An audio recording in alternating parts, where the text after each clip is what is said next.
Hello guys! Welcome again to our YouTube channel, and now we will be answering multiple questions that you guys sent and as well as posted sa mga social media platforms natin.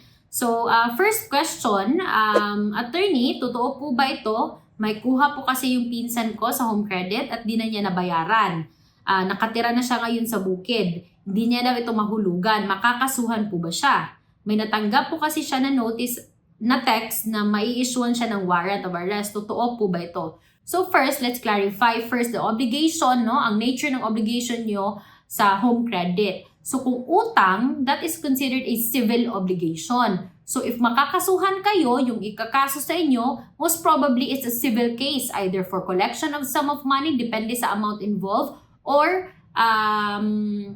small claims, if below 1 million. Okay? So, second, yung warrant of arrest, ini-issue lang po yung warrant of arrest kung ang kasong i-file sa inyo is a criminal case. Kung civil case, walang warrant. Okay? Again, ulitin ko, may warrant of arrest lang kung ang kasong isinampas sa inyo is a criminal case. Okay? Pag hindi criminal case or civil case lang yan, walang warrant of arrest. Okay? Take note that kung utang lang, sabi ng saligang batas natin, ng ating constitution, there's no imprisonment for non-payment of debt. Okay? Yung pinag-uusapan dito is utang. So, pure utang lang, hindi ka makukulong. Kaya nga, hindi criminal case yung ipa-file.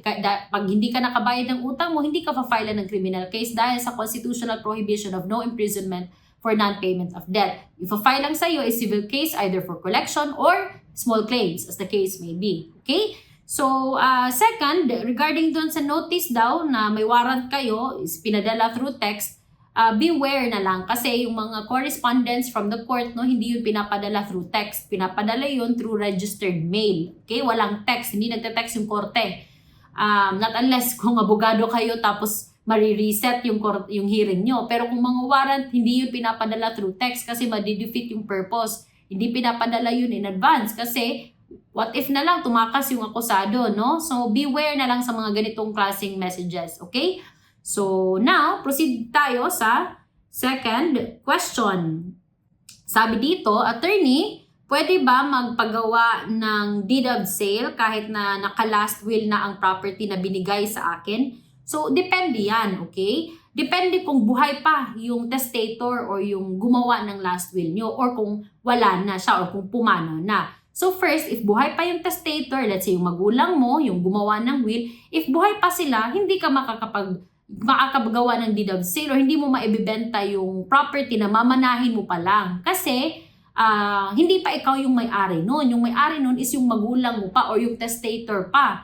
Magiging ikaw lang yung may-ari nun once mawala na sila. Okay? So hanggat buhay ang testator, hanggat buhay ang magulang mo, ang may-ari ng property na dapat mamanahin mo ay sila pa rin. Okay? Your right is merely inchoate because buhay pa yung testator. Take note that under our civil code or the law on succession, succession takes place at the moment of the death of the decedent. So from the time now na mawala na yung decedent or yung testator, if my will, that's the only time na ma-acquire mo by succession yung ownership ng property na mamanahin mo. Now, what if wala na yung testator, wala na yung magulang mo? Automatic na ba na sa'yo? Yes, that is correct, but before maging sa'yo yan, yung property na ipinamana na sa'yo, kailangan mo pang mag-file ng kaso sa korte para ipaprobate yung last will and testament ng magulang mo. Bakit mo kailangan ipaprobate? Para ma-enforce kung ano ang will na gusto ng magulang mo kasi kailangan ng court order para ma-enforce ang last will and testament. Now, if na-approve or na-granted yung probate ng last will and testament, then that's the time na matatransfer yung ownership sa pangalan mo. So, kailangan mo munang ipatransfer yung ownership sa pangalan mo, then dyan ka palang makakapagbenta ng property or makaka-execute ng deed of sale na para maibenta yung property na naman mo. Okay? Now, let's proceed to our third question. So, attorney, ano pwede gawin sa kapatid na ini-ignore po ang rights ko as a co-owner? Siya po ang tumatanggap ng upa, tapos mahirap po lahat ng transaksyon niya sa mga property na iniwan ng magulang namin. Walang mga dokumento o kung ano pa man. So, take note that under our civil code, if wala na ang magulang nyo at may naiwan na mga ari-arian, ang mag-govern dyan is the law or the rule on co-ownership. Lahat kayong magkakapatid ay considered as co-owners of the undivided estate or undivided share of the property of your parents. So, co-owner, lahat kayong may-ari. So, hindi iisa lang yung nagmamay-ari dun sa undivided share na yon, okay? Now, yung pwede nyong gawin is pwede kayong mag-demand ng accounting, no? Dun sa mga proceeds na na-earn or na-derive from the co-owned property. Or, if you want, you can also file a partition or demand partition of the co-owned properties. That is your right as a co-owner. Pwede kayong mag-demand na hati-hatiin na ang property na namana nyo or owned in common yung magkakapatid. Okay? Now, let's proceed to another question. Kakapagod to. Anyway, so, sabi dito ng messenger natin, no? Attorney, pwede po ba magsampa ng kaso ang kabit? Wow! Sa korte dahil walang financial na binibigay yung lalaki sa anak nila. Nung una, nagbibigay yung lalaki pero natigil kasi gusto po ipa-DNA test muna yung bata para ma-sure na yung lalaki na nagbibigay ng financial ang tunay na father. Kasi po, marami pong lalaki yung babae, kahit sino lang. Nung una pumayag ipa-DNA pero nung time now, ayaw na pumayag. Ano po dapat gawin? So, una, dun tayo sa question na kung pwede bang magsampa ng kaso ang kabit dahil hindi nagbibigay ng suporta yung lalaki. Posible siya makafile ng kaso in so far as child support is concerned lang, no? So, kung gusto niyang mag-file ng kaso para ma-compel yung lalaki, yung tatay ng bata na magbigay ng suporta, then pwede yon. So, maaaring mag-file siya ng child support case or kung may involved na violation, no, sa financial obligation niya or may financial abuse, then pwedeng vowsy. Okay? Kung deliberate yung pag-withheld or deliberate yung ginawa ng lalaki na hindi bigyan ng suporta yung bata, then posible vowsy. Okay? So, yung cause of action nun is sa bata, hindi yung sa kabit, okay? Kasi yung inilalaban niya is yung suporta na para sa anak nila nung lalaki. Now, as regards DNA test, no? Well, yung tatay, as long as na-acknowledge na niya yung bata, nung ipinanganak niya yung bata, so presumed na sa kanya yun kung in-acknowledge niya. So lalo na kung dala ng bata yung apelido or kung meron siyang na-execute na affidavit of paternity or acknowledgement of paternity, so presumed na sa kanya yung bata. So kung nagdududa siya na anak niya yung bata or hindi, then he has to file a necessary complaint or a necessary case in court para ma-impugn yung legitimacy ng bata or para ma-question niya yung filiation ng bata. So, he has to file a case. So, in the meantime, kung wala siyang ipina-file na kaso at sa mga dokumento, siya ang tumatayong ama ng bata, then required siya magbigay ng suporta sa bata. Okay? Alright. So,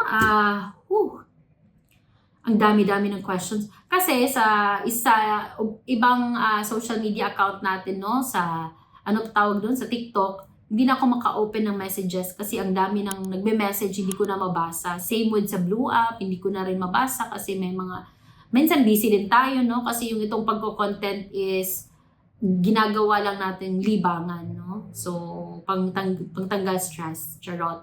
So anyway, another question here, sabi niya, attorney, posible po ba na ma-invalid ang marriage if may mga mali sa details ko? Mali ang aking maiden name, mali ang spelling ng apelido ng papa ko, tapos sa PSA record ko, single pa ako. So, depende, no? Ano ba yung dokumento na may mali? Yung certificate of marriage nyo ba? Kasi kung ang entries doon sa certificate of marriage nyo, yung may mali, then hindi yun makaka-apekto sa validity ng marriage nyo. Kasi take note, sa family code natin, particularly Article 2 and Article 3 of the family code, as long as present ang formal and essential requisite, so formal, the legal capacity of the contracting parties, dapat legal age sila, the consent na freely given by the parties, in the presence of the solemnizing officer, yung nag-solemnize ng kasal nila, pare ba yan, mayor ba yan, the essential requisite, authority of the solemnizing officer, dapat authorize yung nagkasal sa inyo, valid marriage license, at saka marriage ceremony. So, dapat may seremonyang naganap na itong si husband, tinatanggap niya yung babae as his wife, ganun din si babae kay lalaki, and so on and so forth. So yun yung essentials and formal requisite of a valid marriage. So kung wala yun, dun lang magiging considered void or invalid ang marriage. Now, let's go back sa question mo. Kung sa marriage certificate or sa certificate of marriage nyo, may mga detalye dun or may mga entries dun na mali, hindi yun makaka-epekto sa validity ng marriage. Yung remedy mo is just to file a correction of entry sa certificate of marriage. Depende yun kung ano yung errors, ha? Kasi, if clerical lang or typographic errors lang, pwede lang yun sa LCR. Ipakorek mo dun sa LCR kung saan na-register ang certificate of marriage. Now, if hindi siya clerical, hindi siya typographic errors, but substantial errors, no? Then kailangan mong mag-file ng kaso sa korte or petition sa korte para ma-correct ang entries doon sa certificate of marriage mo. Okay? Whew! Kapagod mag-Tagalog. Charot. Okay. And then, ito, another question. Maganda tong question niya. Attorney, anong pwede ikaso sa nanglibak sa taong patay na? Okay. That's a very good question.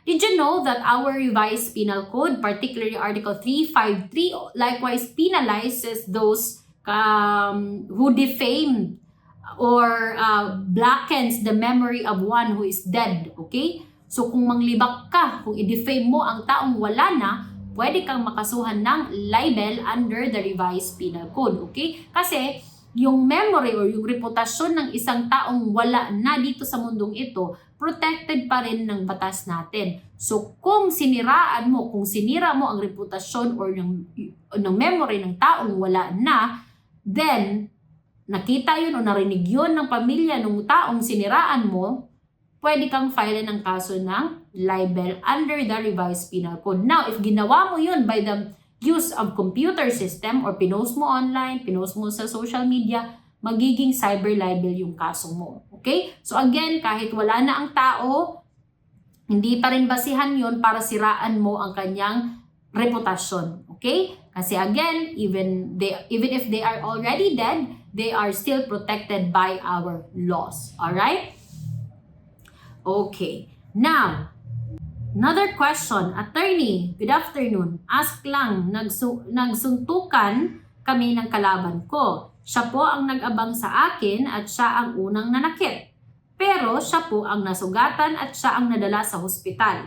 Kailangan ko po bang magbayad sa damages kahit self-defense lang ang ginawa ko? Well, actually, depende to no, sa sitwasyon. Depende to sa kung ano talaga yung nangyari. Okay? Pag sinabi kasi nating self-defense, hindi yan automatic. May mga requisites yan na kailangan mong i-comply under our law. So ano to? First, there must be unlawful aggression. Second, reasonable of means employed in order to prevent or repel the aggression. Third, lack of sufficient provocation on the part of the person defending himself. Okay? Let's start with the first requisite or the first element, unlawful aggression. So, kailangan natin i-weigh in kung anong ginawa ng biktima. Kung yung aggression ba niya is considered unlawful. Kasi kung lawful yung aggression niya, then wala na yung element of self-defense. Okay? Kasi ang requirement ng batas is unlawful aggression. Okay? So, for example, kinutsa ka lang, no? So, is it unlawful? No, it's not. It's unlawful. It may be an aggression. It constitutes aggression, but it is not unlawful. So, wala ng first element. Kasi nga, ang requirement ng batas is unlawful aggression. Second, reasonable means employed in order to prevent or repel the aggression. So, assuming for the sake of argument that the aggression was unlawful, ano yung ginawa mo para ma-prevent yung aggression? Dapat reasonable means. So, let's say na lang sinuntok ka. Okay? So, anong ginawa mo para gumante or para ma-prevent yung aggression na yun? Pinalo mo ba? Or may ginamit ka ba? Or sinuntok mo rin? So, dapat proportionate yung ginamit mo. Kung sinuntok ka, dapat suntukin mo lang din. Okay? So, dapat reasonable in order to prevent the aggression para mapigilan. Or, wag mo munang suntukin. Harangan mo muna or ano ba para ma-stop yung aggression. Pang-tatlo, lack of sufficient provocation on the part of the person defending himself. Anong ginawa mo? Bakit nangyari, no? Ano baka ikaw yung nanguna, prank mo siya kaya ka sinuntok. So depende, no? So hindi automatic ang self-defense. And take note, ang self-defense, it has to be proven, no? Beyond reasonable doubt, okay? So again, depende. So I cannot answer, but in your case, kung assuming walang self-defense, pwede kang ma-held liable either for serious physical injuries or less serious physical injuries, depende sa extent ng injury na na-suffer or na-sustain nung biktima. Okay? Ikaw din, kung gusto mo mag-file ng kaso, pwede rin, depende sa kung anong nangyari, no? Pwedeng grave threat or pwede rin less serious or slight physical injury if meron ka rin na-sustain na damage. Okay? Alrighty. Now, another question. Attorney, makukulong ba kung hindi maka-attend sa hearing sa small claims? Yung barkada ko, meron daw pulis pumunta sa kanila at may dala daw na warrant of arrest, pero hindi daw siya naka-receive ng summon or ng demand letter. Ano daw? At sinabi ng pulis na non-bailable daw. So first, small claims. Okay? Let's talk about small claims. Ang small claims, hindi yon criminal case, okay? Let's talk about small claims, okay? So, first, ang small claims, it's not a criminal case. It's just, there's no warrant of arrest for small claims kasi yung pinag-uusapan doon is utang lang, okay? So, walang warrant doon. So, you have to confirm first kung ano talaga yung final sa'yo kasi baka may criminal case talaga na final sa'yo kasi hindi naman mag-i-issue ng warrant of arrest kung walang criminal case. So, mas mabuti, i-confirm mo. Pero tandaan mo lang, pag i-confirm mo yun at talagang may criminal case na i-final sa'yo, maganda ka na maa-aresto ka, okay? So again, kung small claims lang, for sure walang warrant yun kasi hindi naman criminal case ang small claims. Okay? So you have to confirm kung ano talagang kaso yung sinampa sa'yo. Then, attorney, paano po if hindi sinadya yung nangyari? Yung gusto po sana sapakin is si A, pero nakailag and yung tinamaan is si B. Natumba si B at natama sa mesa yung ulo at nagkasugat. May kaso po ba? So this is actually a perfect example of aberratio ictus or mistake in blow. Okay? Yung gusto mong suntukin is si A pero natamaan mo si B kasi nakailag si A. So anong liability mo? May liability ka doon kay B kasi kung nasugatan yun or nakasustain ng injuries, depende sa extent, no? Pwedeng serious physical injury, less serious, slight. Depende. But definitely may liability ka kahit hindi mo sinadya. Kasi nga, may na-disgrasya or may na-sugatan. As regards A, depende kung anong nangyari, no? Pwede kang kasuhan ng light threat or depende kung anong nangyari. Kung medyo natamaan siya or nakailag. Depende sa sitwasyon. But definitely may liability ka kay B. Okay? Now, let's move on to another question. Attorney, scanned copy po, ano ba itong question na to? Attorney, scanned copy po ng deed of sale na may signature ng vendor. Pwede po ba ipanotaryo kahit wala na po ang original? Sana masagot. Well, under our notarial rules, no, a notary public is required na bago magnotaryo dapat may personal appearance ng contracting parties. So kung ako yung notary public, hindi ko notaryuhan yung scanned copy na may signature ng vendor. I will still require the presence of both the vendor and the vendee. So the buyer and seller has to appear before me before I notarize such deed of absolute sale. And bakit nyo papanotaryuhan ang scanned copy lang? Why not magpagawa na lang kayo ng bagong deed of sale at ipapuntahin mo sa notary public yung seller or yung vendor? Kasi depende yan sa notary public, but under our rules, no, notarial rules, dapat bago notaryuhan ng notary public, kailangan umarap sa kanya ang vendor at ang vendee or ang seller at ang buyer. Kasi kailangan niya masigurado at makumpirma na ang pirma na nakalagay doon sa deed of absolute sale is talagang pirma ni seller at hindi siya pinilit, walang coercion, walang deceit, and etc. Okay? Alright, so for now, last question na to, no? Kasi medyo parang inuubo na ako. Anyway, so here's our last question. Attorney, ano po ang penalty sa inciting to rebellion at sa inciting to sedition? May civil liability po ba? At iisang korte lang po ba ang magdidinig ng kaso o dapat dalawang korte? O pwede bang pagsamahin ang dalawang kaso sa isang korte? Okay, so I think this is actually yung nag-comment nito, no? Doon siya nag-comment sa recent video natin about inciting to sedition and inciting to rebellion, no? So, because I explained there the difference between inciting to sedition and sedition per se, inciting to rebellion and rebellion per se. So, he's asking about the penalty and whether it can be joined, no?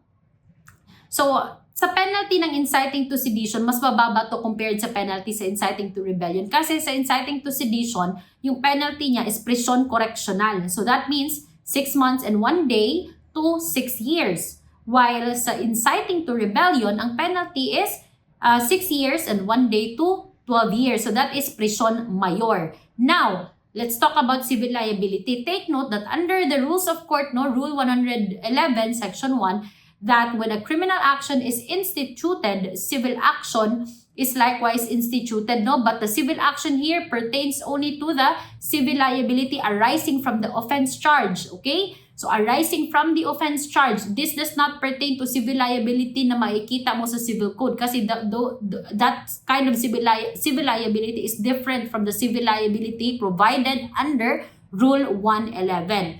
So, the civil liability arising from the offense charge lang to. Hindi to ang separate civil action. So, to answer your question, yes, there is civil liability because that is expressly stated under Rule 111, Section 1. Now, regarding sa question mo kung pwede ba silang pagsamahin, take note that under our rules of court also, Rule 110, there's a prohibition against duplicity of offenses. So, hindi mo pwedeng i-join ang dalawang krimen, lalo na kung magkaiba ang kanilang penalties at magkaiba ang kanilang elements. So, sa kaso yung sa kay Kiko Barzaga, no, yung pinailan siya ng inciting to sedition and inciting to rebellion, kung sa fiscal level, complaint pa lang kasi yon. So, wala pang information. Pero once na mapunta yon sa korte, so once may information na nailabas ang korte, hindi dapat iisa ang kaso. Okay? Dapat magkahiwalay yung information sa inciting to sedition at information sa inciting to rebellion kasi hindi sila parehong krimen. They are two different and distinct crimes. They involve separate and distinct elements and separate and distinct penalties. So, hindi sila pwedeng i-join. So, sa question nyo kung pwedeng iisang court, yes, pwede naman silang iisang korte lang, pero it doesn't mean na iisang docket number lang sila. So, iba ang docket number sa inciting to sedition, iba ang docket number sa inciting to rebellion. Okay?